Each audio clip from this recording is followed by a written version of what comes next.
Hi, I'm Dr. Jason J. Campbell, and I want to thank you for taking the time to watch my videos. This is the beginning of the Epistemology series. The book is Sosa and Kim, and this is the Blackwell Philosophy Anthologies in Epistemology. I'm going to be using this book to guide our analysis for the next several hours. I anticipate the series, it could be anywhere from 20 hours to 20 hours to 50 hours. The Nietzsche series has taken me to this point, I think a year, if not a little less, a little more, to get to the halfway point in Nietzsche. We're 55 hours into the lecture.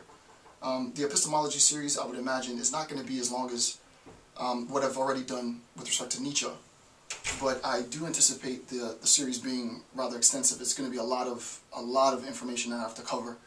And I'm going to try, as always, to cover it as thoroughly and methodically as possible. The one caveat with respect to epistemology, for those who know a little bit about philosophy, they probably know about ethics and epistemology. And for those who know or have some understanding of epistemology, the first question is, well, what epistemological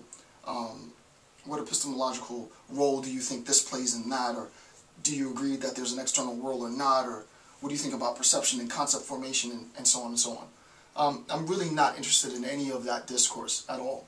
When I present the information from the text, I will be presenting the information as if I subscribed to the author's position. So if we're talking about Berkeleyan subjective idealism, I am going to assume and I'm going to present the information as if the external world was not real.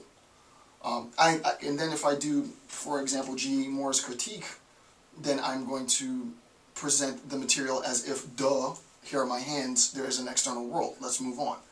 So, irrespective of my personal epistemological stance, I'm not going to allow my personal beliefs to inform the lecture series. I would encourage you, as a viewer, to do the same. Don't allow your personal assumptions of epistemology form your interpretation of the material, right? So again, this is going to be several hours, 20-hour minimum contribution to epistemology. This could potentially be longer than Nietzsche series. That's 50 plus hours now. The only reason is that, this is an anthology, so in a sense, I'm looking at individual authors' seminal texts, and individual authors and their individual work and contributions to epistemology and philosophy. So theoretically, this could be a very, very long series. I'm just going to keep doing it until I get the vibe to stop, and I'm guaranteeing a minimum of 20 hours. Okay, so with that, you guys know how this works. I've got several hundred hours worth of lectures up in cyberspace already. For those of you who are watching this for the first time, the PDFs, my lecture notes are available. Just click the link in the description field. It'll take you to my site. You can download immediately. The PDF is an attachment. Every time you come back to watch the series, I have people who've been watching the series for a year or so in my other series. Make sure you check to make sure that the PDF has been updated, because I update this frequently. And this is just one of many lectures that I give and many documents that are perpetually in sort of revision. So this is a living document. It changes as the lecture series progresses. Alright, so let's begin. This is going to be section 1. And again, this is going to be Sosa and Kim's Epistemology and Anthology from Blackwell. And this is Epistemology. Alright, my marker, I need to buy some new markers today. And this is section 1.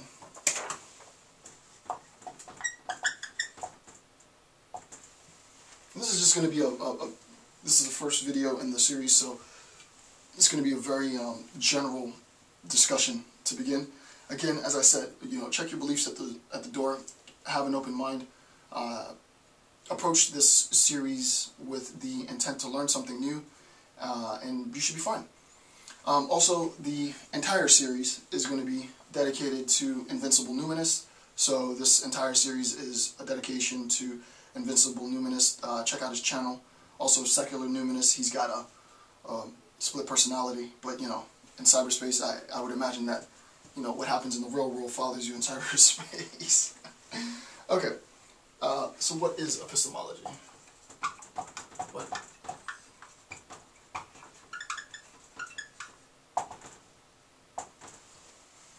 Okay, so here comes a direct quote from the text, the introduction to the text.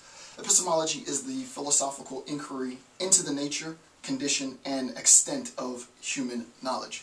The nature, the conditions, and the extent of human knowledge. So what we're interested in is human, and it's the nature of human knowledge, right? When we talk about the nature of human knowledge, we want to come to understand how it is that we process information, right? How is it that human beings acquire and process information? How is it that we sort information? How do we organize information? We'll talk about, as the lecture series goes on, all the various aspects with respect to sort of the epistemological nature of human knowledge. But the idea is we want to understand how this information is interpreted, internalized, understood, and such.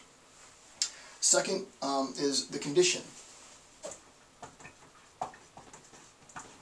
The condition of human knowledge. Once we have knowledge, and we put that in scare quotes, right? The best that we have sometimes are inferences to the best explanation. Sometimes we have demonstrable fact in terms of sort of, in some sense, scientific fact, and definitely mathematical axiomatic proofs. But what is the condition of our knowledge? I have this set of principles, I have these set of beliefs. Once I have an understanding of these principles and beliefs, what is the condition of my relationship to my belief, right? And we'll talk a lot later in the lecture series about the relationship between the individual agent as knowing and his or her actions based on what you assume to be true, right? Obviously, if you assume a certain condition, a certain state of affairs to be true, then your beliefs in that state of affairs is effectively going to condition the way in which you behave in the world, right? So if you perceive the world to be a very hostile, a very threatening state, you might withdraw from the world. If you perceive the world to be very hostile and threatening, and you're a combative person, you might be very aggressive to compete with that threat.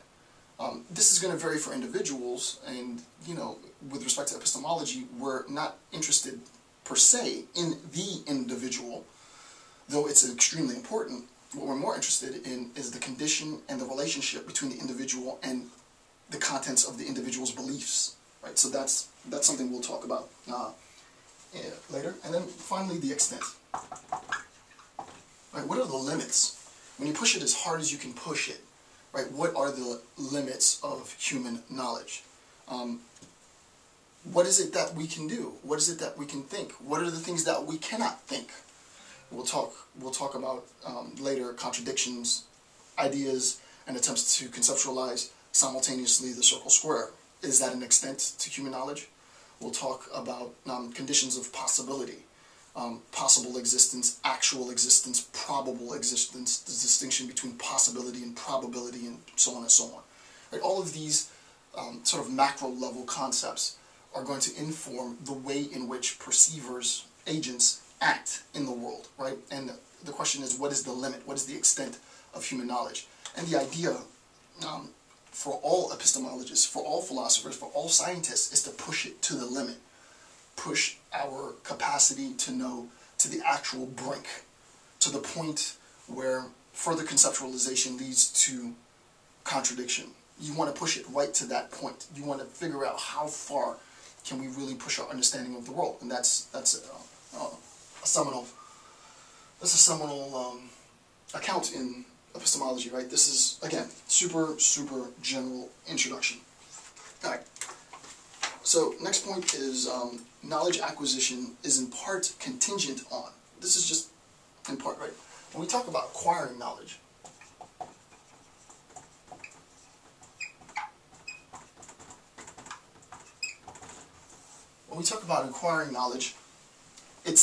knowledge itself is contingent on some of these things. one of the last videos that